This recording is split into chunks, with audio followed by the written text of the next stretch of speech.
I blink, and suddenly I'm surrounded by golden sands. The air is dry, the sun scorching. I've time traveled to ancient Egypt. The Nile glimmers in the distance.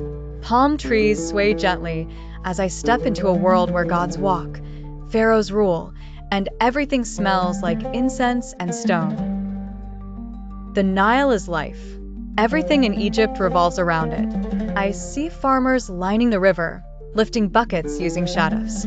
Crops grow green in neat rows: barley, flax, papyrus. Boats glide by, loaded with goods. Without the Nile, Egypt wouldn't exist. It's the lifeblood of civilization. I enter a village. Homes are made from mud brick, cool inside despite the heat. Women grind grain, kids chase goats, and men patch boats. It's simple but vibrant. Everyone greets me kindly, though I clearly look out of place in my sneakers and digital watch. At the market, colors explode. Traders shout in ancient Egyptian, selling spices, beads, linen, and bread. I see jewelry made of lapis lazuli and turquoise. A scribe offers to write my name in hieroglyphs. I say yes. It looks like tiny art. Every symbol holds power. I'm standing at the base of the Great Pyramid of Giza. It's massive, bigger than pictures can show. The limestone blocks are enormous. How did they do this with no machines? Workers chant as they drag stones. It's a masterpiece of engineering and divine ambition. Inside the pyramid, the air turns cold. Narrow passages lead to chambers filled with carvings and symbols. It's quiet, eerie. I'm told this is for the pharaoh's afterlife, a journey to the stars. Everything's designed to help the dead become eternal. Death here is just the next chapter. Next stop, the Sphinx. It watches silently, part lion, part man. Locals believe it guards secrets. I wonder what it's seen over centuries. Sand blows across its paws. It stares forever east, into the sunrise, symbol of rebirth. It feels alive, like it's studying me too. I meet a priest at the temple of Karnak. He wears white linen and smells of myrrh.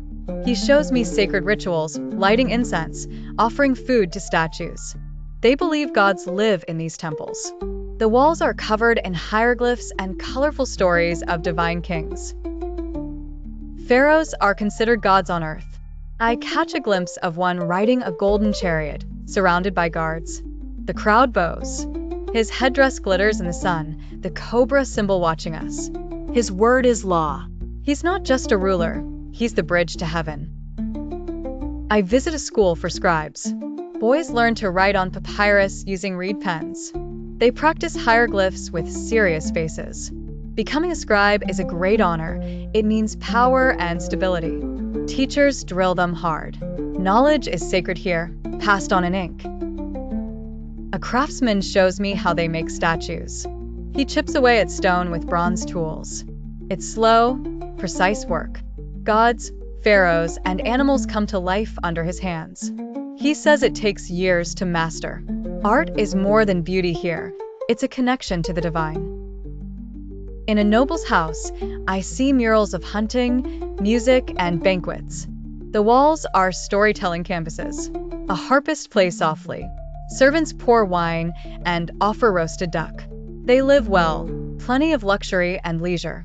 Even in death, they want to be remembered this way. I step into a tomb being built.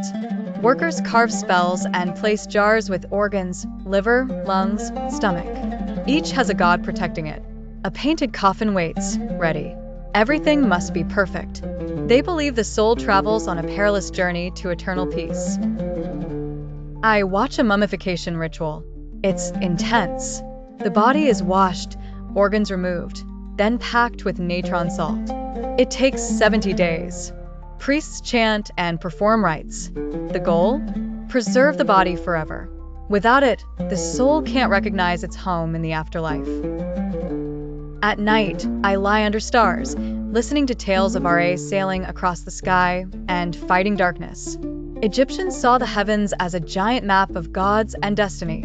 The Milky Way? They call it the Nile in the sky. Their myths feel alive here. I eat with a farming family flatbread, lentils, onions, figs. Simple but filling. We sit on mats, share stories.